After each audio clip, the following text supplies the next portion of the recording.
अब आइए मीडिया पर। सोशल मीडिया जो है वो कम पूंजी का माध्यम है। कुछ लोग सोशल मीडिया और नेशनल मीडिया कहते हैं, मैं कहता हूं दो तरह के मीडिया, एक सोशल मीडिया और एक एंटी सोशल मीडिया।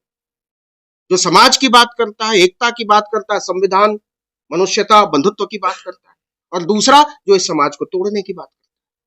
उसको आप टेलीविजन मान लीजिए, उसको आप अखबार मान लीजिए, बहुत सारे सोशल मीडिया। लेकिन जो खतरा मेरी समझ में आता है वो ये है कि जिस सोशल मीडिया के भरोसे हम बैठे हुए हैं वो हमको धोखा दे चुका है।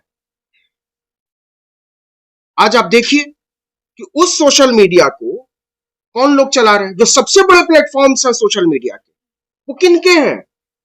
वो उसी एंटी सोशल मीडिया के घरानों के, और वो अपनी तरह से बात कर रहे हैं, फैला रहे हैं। पंजाब में इतनी बड़ी बाढ़ आई हुई है, आपने मीडिया में कहीं देखा? इस देश के प्रधानमंत्री को कहीं देखा? कोई सवाल उठा रहा है इस पर? नहीं उठा रहा है। अमेरिका ने इतना बड़ा टैरिफ लगाया, लाखों लोग बेरोजगारी की कगार पर खड़े हैं, एक फोन कॉल की बात हो रही है। तो ऐसा क्यों हुआ? अगर हम जड़ों की तरफ जाएं तो मैंने जो पहली लाइन कही थी कि हम मासूम होकर नहीं सोच सकते।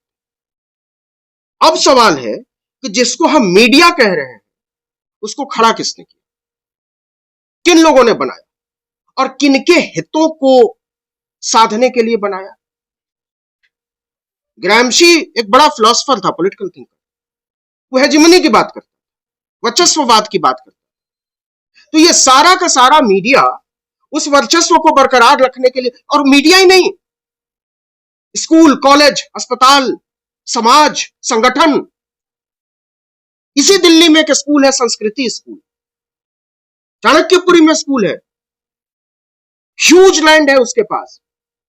अब जानते हैं उस स्कूल को कौन चलाता है? कैबिनेट सेक्रेटरी की वाइफ। वो पदेन चेयरपर्सन होती है, और वो ब्यूरोक्रेट्स के बच्चों को पढ़ाने के लिए स्कूल खड़ा किया, क्योंकि उनको अच्छा नहीं लगता था कि वो साधारण बच्चों के साथ पढ़े। तो 3 साल के बच्चे में ये भरा जा रहा है कि तुम स्पेशल हो, और वो देखो गड़बड़ है, वो खराब है। तो अब आप बताओ कि जो लोग उस स्कूल से पढ़कर निकलेंगे वो आईडी ऑफ इंडिया की बात करेंगे या ऐसे तमाम स्कूलों से? नहीं करेंगे। तो क्या हमने अपने एकेडमिक इंस्टीट्यूशंस को बचाने की कोशिश की?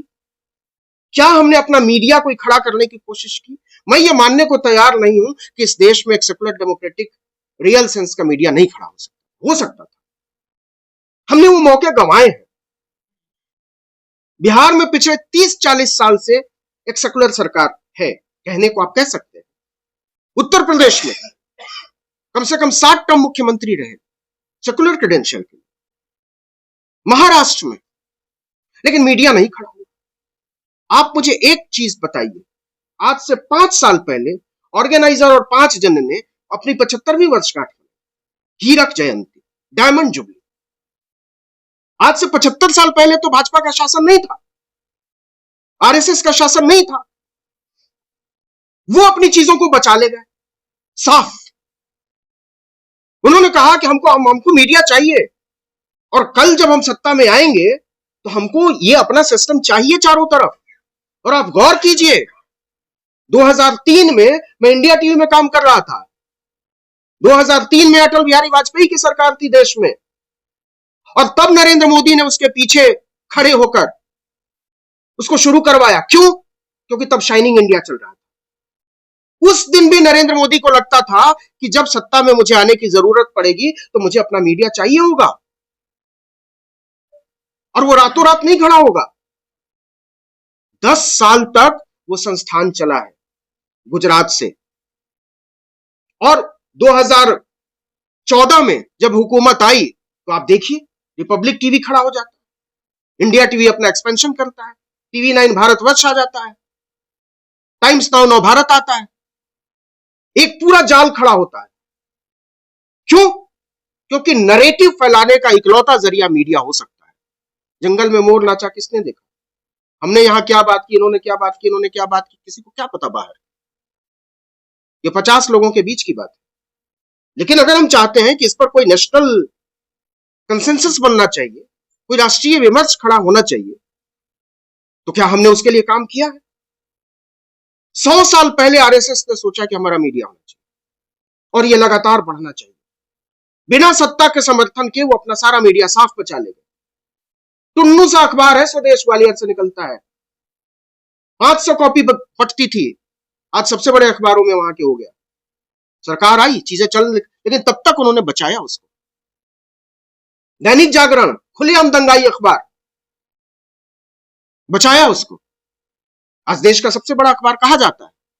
हम समझते हैं कि मीडिया नैरेटिव कैसे बनता है, और हम लाख कह लें कि इस मीडिया का कोई महत्व नहीं है, लेकिन इसका महत्व है। वो ये कि हम सब लोगों को एक सामूहिक कोशिश करनी पड़े, मिलजुल कर कोशिश करनी पड़े, अपने पूर्वाग्रहों से ऊपर उठना पड़े।